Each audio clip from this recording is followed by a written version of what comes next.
Hello friends, आपका स्वागत है आपके अपने चैनल के ऊपर। और मैं अभी आज आपके साथ चर्चा करने जा रहा हूँ alpha stock for the month of March. और होली का जो है पर्व आप एंजॉय कर रहे हैं। देश के कुछ हिस्सों में आज खेलने वाली होली आज मनाई गई, कुछ जगह आज पूजन वाला कार्यक्रम चला। तो हम ये मान सकते हैं कि चलिए अब यार 3 दिन का जो है ये फेस्टिवल रहा, सोमवार, मंगलवार और बुधवार। तो नॉर्थ इंडिया के काफ़ी बड़े हिस्से के अंदर हमें लगता है कि होली जो खेलने वाली है वो कल मनाई जाएगी। और यहाँ पर जो स्टॉक मैं आज आपके साथ चर्चा करने जा रहा हूँ वो स्टॉक फिर एक डिफेंसिव सेक्टर। और देखिएगा, बाजार में जिस तरीके की अनिश्चितता मुझे पर्सनली लग रही है बनी हुई है, वो अभी केवल और केवल मुझे सोचने के लिए मजबूर करती है कि किसी एग्रेसिव सेक्टर से जो है अभी थोड़ा सा दूर रहा जाए और एक डिफेंसिव सेक्टर यानी कि हमारा जो फार्मा हमें जो लग रहा है। और मैं पिछले 5-6 महीने से, आप लोग जानते हैं कि हम फार्मा पे ही जो है बात कर रहे हैं। और 6 में से मेरे ख्याल से 4 जो स्टॉक फॉर द मंथ रहे हैं फार्मा से ही रहे हैं। और यहाँ पर भी जो स्टॉक फॉर द मंथ है वो फार्मा ही रहा है। और मैं पर्सनल लेवल पे बात करूं आपको कि ये जो शेयर्स जो मैं आपसे डिस्कस कर रहा हूँ ये बस मेरे पर्सनल पोर्टफोलियो में या मेरे फैमिली पोर्टफोलियो में नहीं है, एक भी शेयर नहीं है। और ये जो शेयर है ये मैं आपके साथ चर्चा करूं उससे पहले मैं आपको बताऊं, मैं इसकी सारी खासियत भी बताऊंगा। और साथ में एक जो है मुझे लगता है कि एक जो कमी भी है वो या चैलेंज भी है वो भी मैं आपके साथ ज़रूर से ज़रूर डिस्कस करूंगा। तो निवेश करने से पहले अपने फाइनेंशियल सलाहकार से यानी कि वित्तीय सलाहकार से, फाइनेंशियल एडवाइजर से सलाह ले लें और उसके बाद ही अंतिम फैसले पर पहुँचें। तो यहाँ पर मैं जिस शेयर की चर्चा आपके साथ कर रहा हूँ उस शेयर का 10 साल का चार्ट आपकी स्क्रीन पे है, 2013 से लेकर 2023 तक। ये शेयर 2015 के अंदर 1200 रुपये के भाव पे ट्रेड होता था। आप कहेंगे सर इतना महंगा शेयर आप बता रहे हैं हमें। महंगा देखिएगा वैल्यूएशन से होता है, महंगा भाव से नहीं होता है। और इसने कोविड के जो कोविड की फॉल हुआ था तब 200 रुपये का लो इसने लगाया था। अभी ये शेयर हाल फिलहाल में 420 रुपये के आसपास ट्रेड कर रहा है। और फार्मा के शेयर से तो मुझे उम्मीद है कि आप सब लोगों ने कैलकुलेट भी कर लिया होगा कि कैलकुलेट कर रहा हूँ मैं, सब ने आपने सोच भी लिया होगा कि मैं कौन से शेयर की बात करने जा रहा हूँ। और शेयर ने कोविड वाली जो रैली थी, कोविड के बाद जो फार्मा की रैली थी, उसमें तकरीबन 700 रुपये के आसपास के भाव जो है टच किए थे। और वहाँ से ही शेयर्स अभी हाल फिलहाल में 420 रुपये के आसपास ट्रेड कर रहा है। अब क्या ऐसा है कि पिछले 10 साल में इसने कोई रिटर्न्स नहीं दी या ये सेक्टर ख़राब है या ये कंपनी ख़राब है? तो मैं पहले इसकी बात ही करता हूँ आपको। सबसे पहले देखिएगा, सबसे पहले हम बात करते हैं क्या ये कंपनी ख़राब है? Answer is no. क्या कंपनी ने सेल्स नहीं की? Answer is no. क्या सेल्स में कंपनी ने ग्रोथ की? Answer is yes. क्या कंपनी एक्सपेंशन के मोड में है? Answer is yes. क्या कंपनी ने प्रॉफिट में ग्रोथ की है? Answer is yes. क्या कंपनी की प्रॉफिट ग्रोथ सेल्स ग्रोथ से कम है? Answer is yes. ये नेगेटिव होता है अगर सेल्स ग्रोथ से प्रॉफिट ग्रोथ कम हो तो। क्या कंपनी के profit margins, net profit margins जो हैं वो काफ़ी कम है? नहीं, तकरीबन 8% के आसपास के नेट प्रॉफिट मार्जिन्स जो है इनके पास है आफ्टर द टैक्स। तो मैं इसको ठीक मानता हूँ, अच्छा मानता हूँ। क्या कंपनी बीच बीच में लॉस देती रहती है और फिर प्रॉफिट देती है? Answer is no. क्या कंपनी कंसिस्टेंटली प्रॉफिट कमा रही है? Answer is yes. क्या कंपनी का कैश फ्लो मार्केट कैपिटलाइजेशन का 5% से ज़्यादा है? Answer is yes. बल्कि 10% के आसपास जो है कंपनी का cash flow from operating activities है। इट मीन्स वैल्यूएशंस के जो पैरामीटर्स हैं वहाँ पर जब आप इसको देखने की कोशिश करेंगे तो ये शेयर आपको सभी पैमानों पर पॉजिटिव लगेगा। एक है जो मैं आपको अभी बताता हूँ, वो है डेट इक्विटी रेशो। कंपनी की जो बैलेंस शीट का साइज़ है उसमें तकरीबन जो बैलेंस शीट का साइज़ बताऊँ मैं, अगर डेट टू इक्विटी की बात करें तो तकरीबन 40 से 50% के बीच में इसकी डेट इक्विटी रेशो मेंटेन की हुई कंपनी पिछले 4-5-6 साल से। और यही एक रीज़न है जिसकी वजह से शेयर जो है अभी इन भावों पर आपको मिल रहा है। दूसरी बात, क्या इस कंपनी की इन ग्रोथ के बावजूद भी पिछले 10 साल में शेयर के प्राइस में कोई तरक्की हुई है? नहीं, शेयर हर साल 2% के रेट से गिर रहा है। हालांकि पिछले 3 साल के हिसाब से देखेंगे तो कंपनी के जो शेयर्स की जो प्राइस है 15% की रेट से कंपाउंड हुए, लेकिन अभी भी मुझे लगता है कि काफ़ी वैल्यूबल है। क्या बुक वैल्यू से बहुत महंगा मिल रहा है? Answer is no. Generally pharma company के शेयर्स वो बुक वैल्यू पर नहीं मिलते, क्योंकि उसमें एक सेगमेंट होता है जो कि उनकी टेक्निकल नो हाव है या पेटेंट्स हैं या रिसर्च एंड डेवलपमेंट है, तो उनकी जो एडवांटेज होते हैं वो इन कंपनीज को मिलता है। तो बुक वैल्यू पर जनरली फार्मा शेयर्स आपको नहीं मिलेंगे। फार्मा शेयर्स के अंदर एक इंटेंजिबल जो असेट्स होती हैं, यानी कि अदृश्य जो संपत्तियाँ होती हैं, उनकी बहुत बड़ी मात्रा होती है जो बैलेंस शीट में जो है शुमार नहीं होती हैं। उन सब के बावजूद कंपनी की रिटर्न ऑन इक्विटी लगातार 14% पर बनी हुई है, 5 साल में, 3 साल में, पिछले साल में। हालांकि 10 साल का एवरेज आप वर्कआउट करोगे तो 17% पर बनी हुई है, 17%। तो सर अब इसका नाम भी बता दो। आइएगा अब इसके नाम पर आते हैं। कंपनी का नाम है ग्लेनमार्क फार्मा। ठीक है जी, ये ग्लेनमार्क फार्मा वही ग्लेनमार्क का नाम समझिए, ग्लेनमार्क। तो मार्क ये वही मार्क है जो मार्क्सन वाले हैं। तो जो मार्क्सन वाले के बड़े ब्रदर हैं ग्लेन जो है, ये उनके और मार्क दोनों के नाम से बनी हुई कंपनी है। यानी कि ग्लेन और मार्क के जो फादर हैं उन्होंने ये कंपनी शुरू की थी अपने दोनों बच्चों का नाम रखते हुए। तो दोनों बच्चों का नाम जो है अपनी कंपनी में जोड़ दिया और कंपनी का नाम बना ग्लेनमार्क। और बाद में देखिएगा जब फैमिली डिस्ट्रीब्यूशन होता है तो जो मार्क्सन वाली जो कंपनी है वो हालांकि बहुत छोटी कंपनी थी, वो मार्क्स दिलाना जी के पास चली गई और ग्लेन दिलाना जी के पास ग्लेनमार्क फार्म है। तो इनका बिजनेस भी काफ़ी हद तक मिलता है, लेकिन ये बिजनेस हम ये कहें कि मार्क्सन से सिमिलर है, आंसर इज नो। क्योंकि इनके पास फॉर्मुलेशन बिजनेस में इंडियन बिजनेस भी है, इनके पास कुछ ब्रांडेड ड्रग्स भी हैं। इसके अलावा ग्लेनमार्क के पास जो मैन्युफैक्चरिंग फैसिलिटीज़ हैं वो भी ज़्यादा है।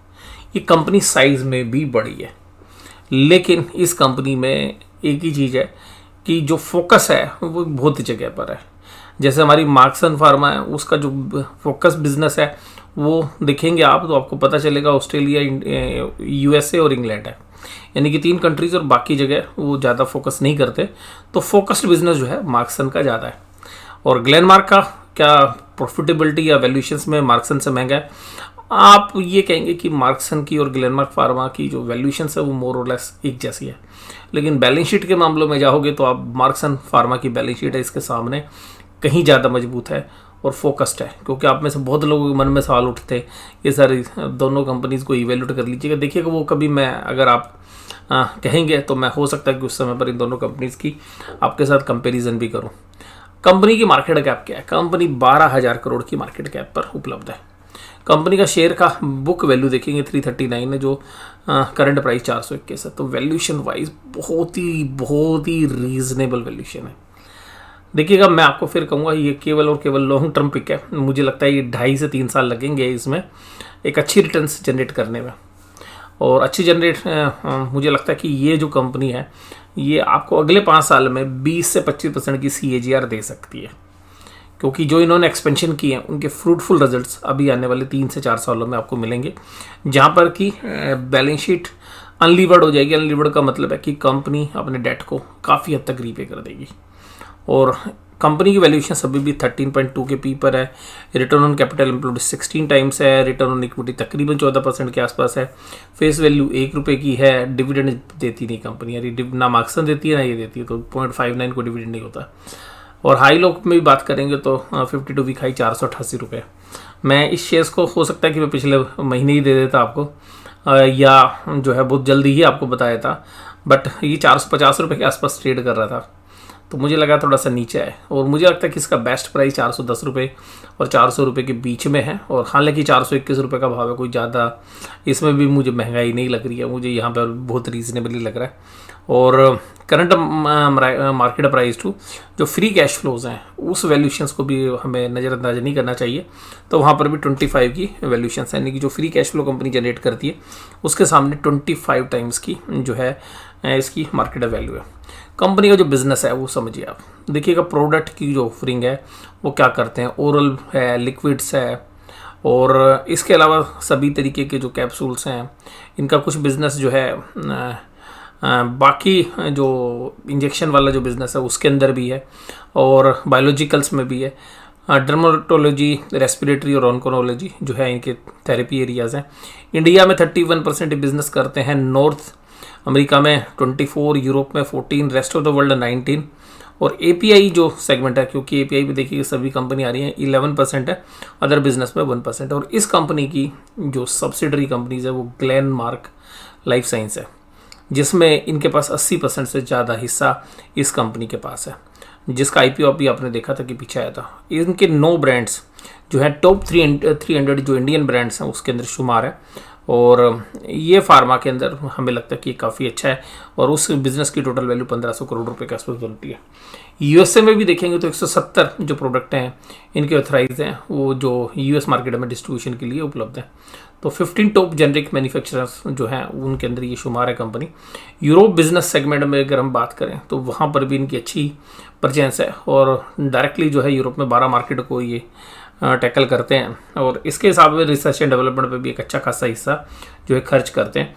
और कंपनी तकरीबन 10% से ज़्यादा हिस्सा जो है ये रिसर्च एंड डेवलपमेंट पे खर्च कर रही है। मैन्युफैक्चरिंग फैसिलिटीज़ की बात करें तो 14 मैन्युफैक्चरिंग फैसिलिटीज़ हैं, और जिसमें से 11 जो फैसिलिटीज़ हैं वो इंडिया में है, और बाकी जो फैसिलिटीज़ हैं वो इंडिया से बाहर है। और इस 11 में से भी 8 जो फैसिलिटीज़ हैं वो यूएस एफडीए से अप्रूव्ड है। हालांकि इनको एक वार्निंग साइन भी आया था अभी पीछे, तो हालांकि फ़र्क कुल मिला के उससे ज़्यादा फ़र्क नहीं, क्योंकि बहुत सारे मैन्युफैक्चरिंग यूनिट्स हैं। लेकिन देखिएगा चैलेंज तो आता है यूएस एफडीए से अप्रूवल में, अगर चैलेंज आने लगते हैं तो कंपनी के जो शेयर्स प्राइस पे भी, कंपनी के बिजनेस पे भी इम्पैक्ट पड़ता है। ग्लेनमार्क फार्मा का जो बिज़नेस है वो मेजरली ओटीसी बिजनेस है। हालांकि इसमें प्रेस्क्राइब्ड ड्रग्स भी हैं, जेनरिक भी हैं, स्पेशलिटी भी है, और ओवर द काउंटर ड्रग्स जैसे मार्क्सन फार्मा है उस तरीके का बिजनेस भी है। ग्लेनमार्क लाइफ साइंस जो है उसमें इनकी 82.5% हिस्सेदारी है, और जो आपको पता है 2021 के अंदर जो है यहाँ पर इंडिया में लिस्ट हुई थी, उसका मेजर बिजनेस जो है एपीआई बिजनेस है। और इसके अलावा वो कैप्टिव कंजम्पशन में भी दूसरों को सेल भी करते हैं। इस कंपनी का जो कैपेक्स है वो बड़ा हाई है, बहुत पैसा इन्होंने डाला है, पीछे भी तकरीबन 700-800 करोड़ रुपए हर साल डाल रहे हैं, और अभी आगे भी 700-800 करोड़ रुपए जो है डालते रहेंगे, जिसकी वजह से इनकी बैलेंस शीट में डेट है। R&D पे बहुत पैसा खर्च कर रहे हैं, तो बहुत सारे प्रोडक्ट्स इनके पाइपलाइन में भी, और जिस तरीके से ग्लोबल लेवल पर जो पेटेंट्स खत्म हो रहे हैं वहाँ पर भी ये कंपनी अपनी प्रेजेंस जो है बढ़ाने जा रही है। शेयर प्राइस पर मेरा एक्शन हो चुका है। अगली बात अगर हम बात करें वैल्यूशंस की, तो वैल्यूशंस 13.15 पर वैल्यूशन है, जबकि इसी सेगमेंट में औरोबिंदो फार्मा 12.69 है। औरोबिंदो फार्मा मेरे पर्सनल पोर्टफोलियो के अंदर है। एल्केम लैब भी देखिएगा, आप लोग जानते हैं कि मैं पहले भी चर्चा कर चुका हूँ। तो इसके अलावा जाइडस लाइफ पे भी देखिएगा, मेरे पर्सनल पोर्टफोलियो में थी पीछे, अभी हाल फिलहाल नहीं है, और अभी ऊपर के लेवल पे हमने थोड़ी प्रॉफिट बुकिंग कर ली, और 350-360 रुपये के आसपास मैंने भी आपके साथ चैनल पे चर्चा की थी। और हालांकि अभी मेरे पास ग्लेनमार्क फार्मा भी नहीं है, बता दूं आपको। इसके बाद अगर क्वार्टरली रिजल्ट्स की बात करें तो कंपनी के 2019 से देखो, यहाँ पर ऊपर नज़र दौड़ाओ, किसी भी क्वार्टर में सेल अगर आपको 2500 करोड़ से नज़र कम आए तो वो आपको एक ही क्वार्टर नज़र आएगा, जून 2020 का। और इसमें लॉकडाउन का असर भी था, कोविड का असर भी था, क्योंकि मान लो एक कंट्री से दूसरी कंट्री जाना मुश्किल हो रहा था। ऑपरेटिंग प्रॉफिट भी देखेंगे तो किसी भी साल में आपको 400 करोड़ से कम का ऑपरेटिंग प्रॉफिट नजर नहीं आएगा। तकरीबन 17 से 20-22% के बीच में ये ऑपरेटिंग प्रॉफिट्स रहता है। कुछ पीरियड्स में हालांकि इनके 15-16% भी रहे, मार्च में और जून 2022 में, और ये इन्फ्लेशनरी प्रेशर्स की वजह से भी आपने देखा। कुल मिलाकर कंपनी एक क्वार्टर में 200 करोड़ से ऊपर ही प्रॉफिट जनरेट करती है। कंपनी साल भर में लगभग 1000 करोड़ का प्रॉफिट जनरेट करती है, और cash flow from operating activity से भी 1000 करोड़ से ज़्यादा आता है। कंपनी तकरीबन 10% के आसपास नेट प्रॉफिट मार्जिन जो है बनाती है, लेकिन कुछ पीरियड्स में 8 या 9% के आसपास भी पहुंच जाते हैं, बट एवरेजली देखेंगे तो 9-10 के बीच में नेट प्रॉफिट मार्जिन रहता है। जहाँ तक चर्चा हम करें कि भाई ईपीएस क्या जनरेट करती है, तो कंपनी के अगर पिछले 3 साल की ईपीएस देखें तो हम ये देखते हैं कि 30 रुपये के आसपास की ईपीएस आती है। अगर वो 30 रुपये की ईपीएस पर भी अगर हम देखें तो तकरीबन 13-14 के आसपास की पी रेशियो पर ही शेयर मिल रहा है। और मैं अब आपको बताता हूँ सबसे इंटरेस्टिंग फैक्ट ये कि पिछले 10 साल में शेयर तो चला नहीं है। अब यहाँ देखिए, ये है कैश फ्लोज। ये जो कैश फ्लोज हैं, जो कैश फ्लो फ्रॉम ऑपरेटिंग पिछले 5 साल में आ रहे हैं, पिछले 5 साल के अंदर तकरीबन कंपनी 6500 करोड़ का cash flow from operating activity generate कर चुकी है।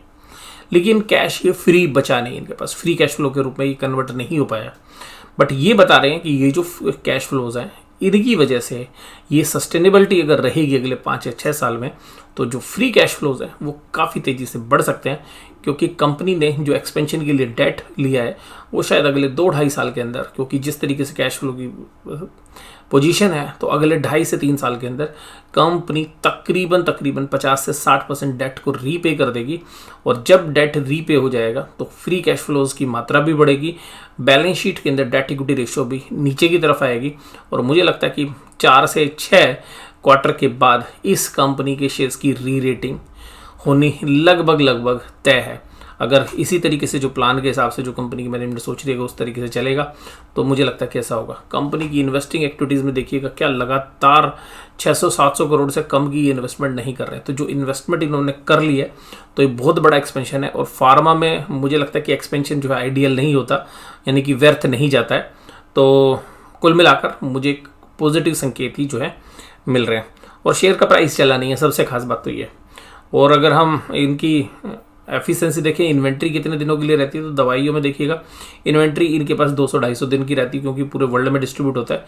तो ये इन्वेंट्री जो है काफ़ी बड़ा पीरियड है, तो जिसमें काफ़ी बड़ी वर्किंग कैपिटल फंसती है।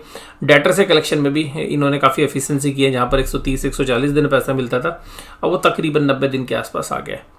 तो कैश कन्वर्जन साइकिल जो है कुल मिलाकर 100 से 110 दिन के बीच में नॉर्मली रहती है। और रिटर्न ऑन कैपिटल एम्प्लॉयड भी 16% के आसपास है। अब मैं बात करता हूँ जो मुझे थोड़ी सी चिंता जिससे लगती है वो है डेट। तो देखिएगा 9,545 करोड़ के रिजर्व एंड सरप्लस के सामने 4,240 करोड़ के बोरोइंग्स हैं। और ये बोरोइंग्स ना घट नहीं रही हैं। आप ये देखेंगे, ये सबसे खास बात है कि बोरोइंग्स घट नहीं रही है, क्योंकि एक्सपेंशन पे एक्सपेंशन करे जा रहे हैं। हर साल असेट्स की वैल्यू डेप्रिसिएशन की वजह से कम हो जाती है, लेकिन इनकी जो असेट्स है डेप्रिसिएशन तो लगता है, लेकिन 2018 के बाद देखिए, 18 के बाद 19 में 20% की असेट्स ग्रोथ हुई है आफ्टर द डेप्रिसिएशन। फिर यहाँ पर तो आपको सरप्राइज मिलेगा तकरीबन 40% के आसपास। फिर ये कांस्टेंट, फिर देखिएगा यहाँ पर तकरीबन 12-13% का, फिर 21 से 22 में ग्रोथ, फिर 5 से 7%, यानी कि डेप्रिसिएशन की वजह से कम 5-7% वैल्यू कम हो जाती है। तकरीबन 10% नॉर्मल डेप्रिसिएशन रहता है, कुछ चीज़ों में 15 रहता है, कुछ में 20 रहता है, बट नॉर्मली देखें तो 10% के आसपास का डेप्रिसिएशन रहता है। उन सब के बावजूद, क्योंकि लैंड भी होती है तो लैंड पर डेप्रिसिएशन लगता नहीं है लैंड की वैल्यू पर, तो जिसकी वजह से हमें लगता है कि 10% नॉर्मल डेप्रिसिएशन होता है तो 10% वैल्यू कम होनी चाहिए। लेकिन ये कंपनी की फिक्स एसेट बढ़ रही है, तो ये अंदेशा आपको होने जाना चाहिए कि भाई कंपनी ने इन्वेस्टमेंट क्या किया।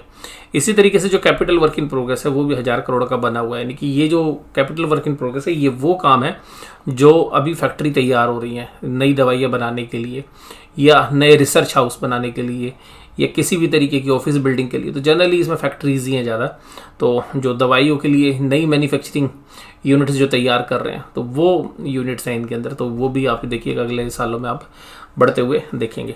उसके अलावा असेट्स का साइज़ अगर आप 2011 में देखें तो 2700 करोड़ की अदर असेट्स थी।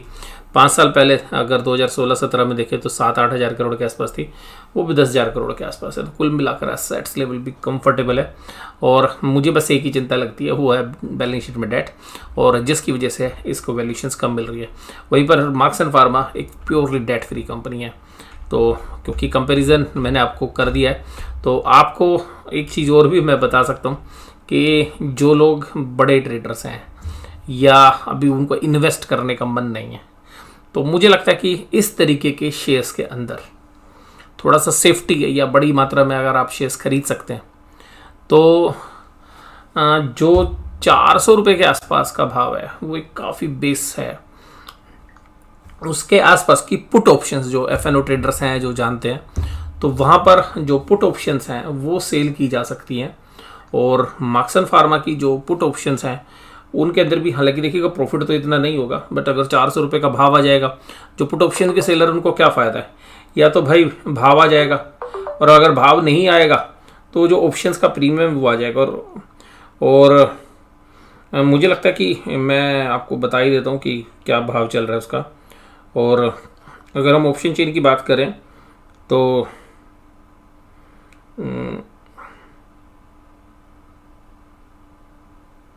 ग्लेनमार्क के मैं आपको करेक्ट प्राइस बताता हूँ अभी करंट में क्या भाव चल रहा है, क्योंकि एफएनओ में है ये शेयर।